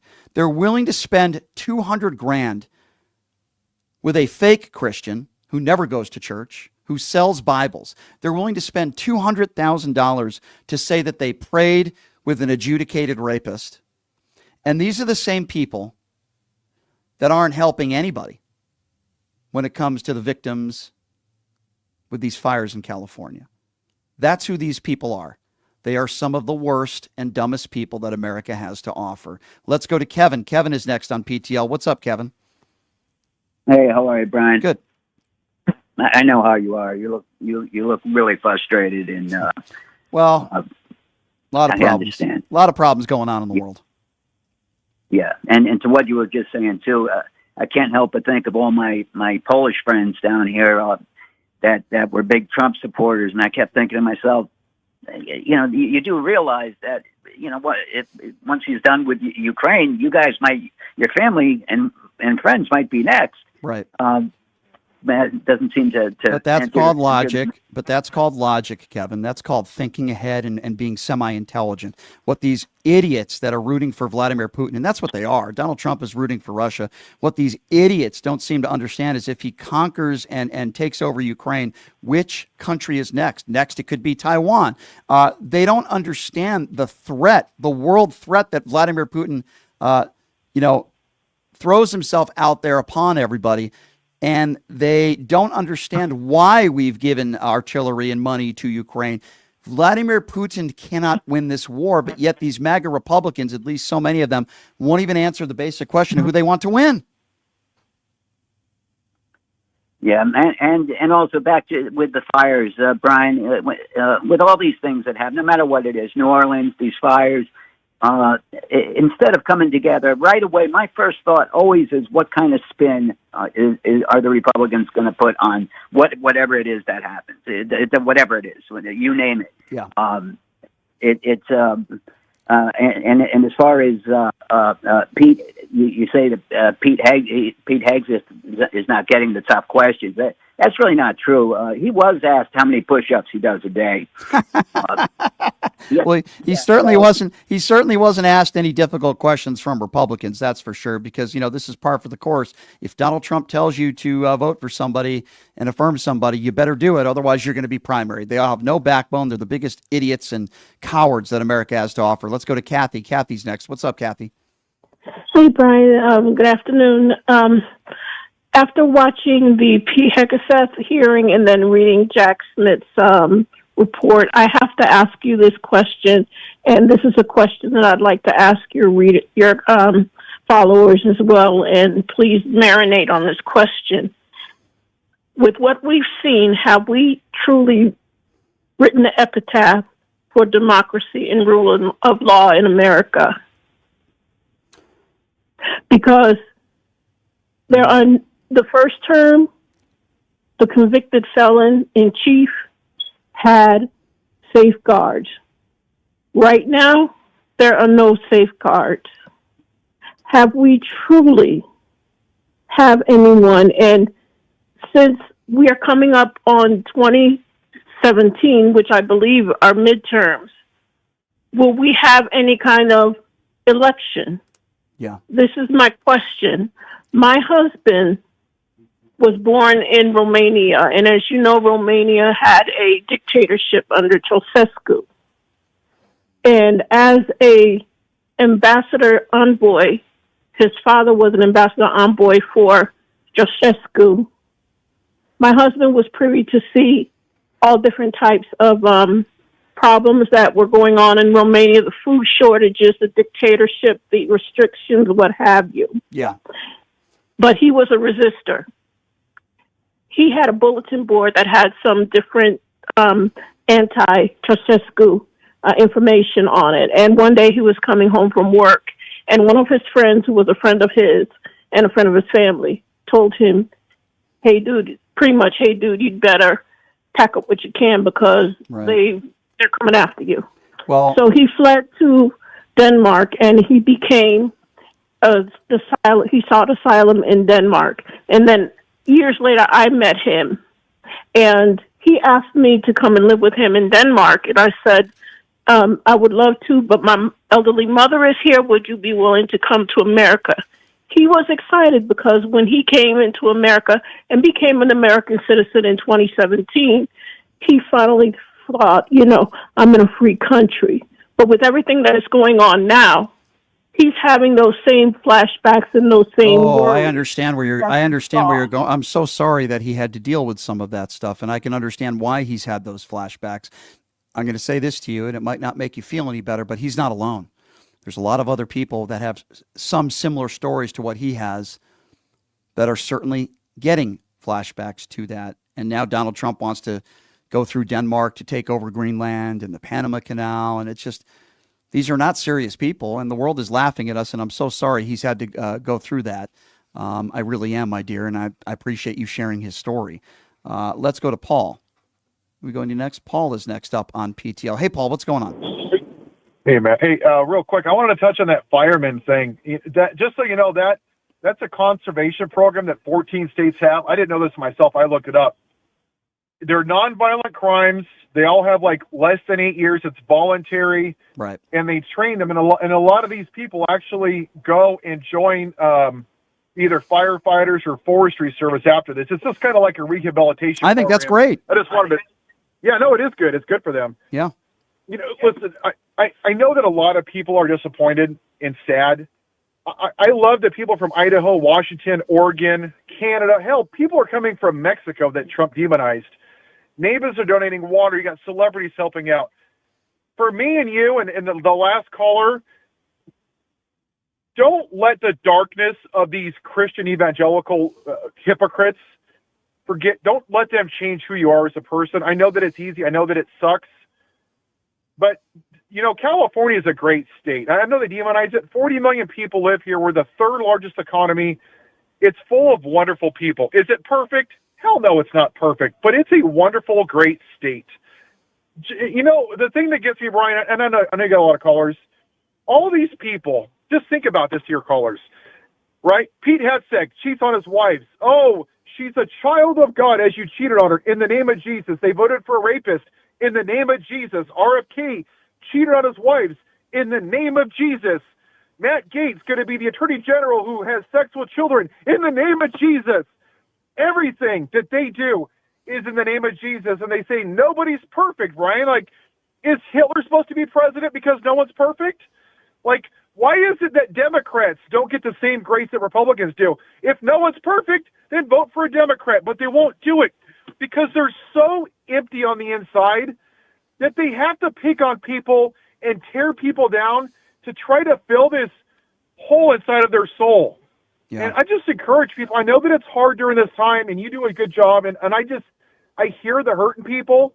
Don't let these negative, evil, fake Christians, and I say this as a person of faith myself, don't let them dictate your happiness. Don't let them steal it away because that's what they get. They like to be attracted to people like Donald Trump, who were bullies, who insult people, who demean people, because it fills this void. It's like a drug. They can't get enough of it. Mm-hmm. Don't let them steal your happiness away from you.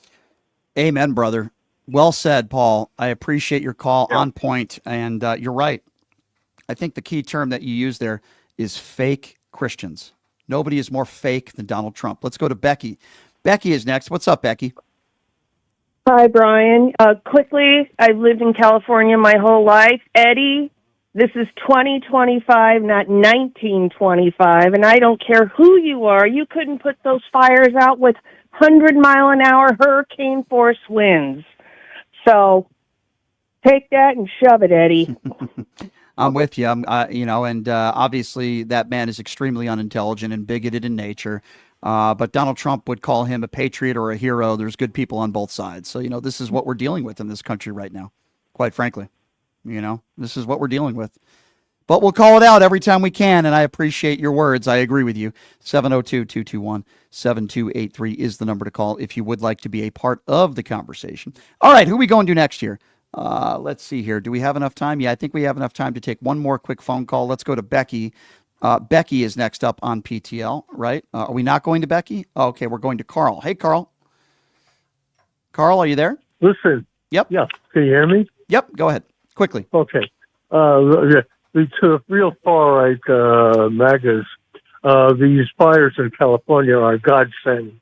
I'll tell you why.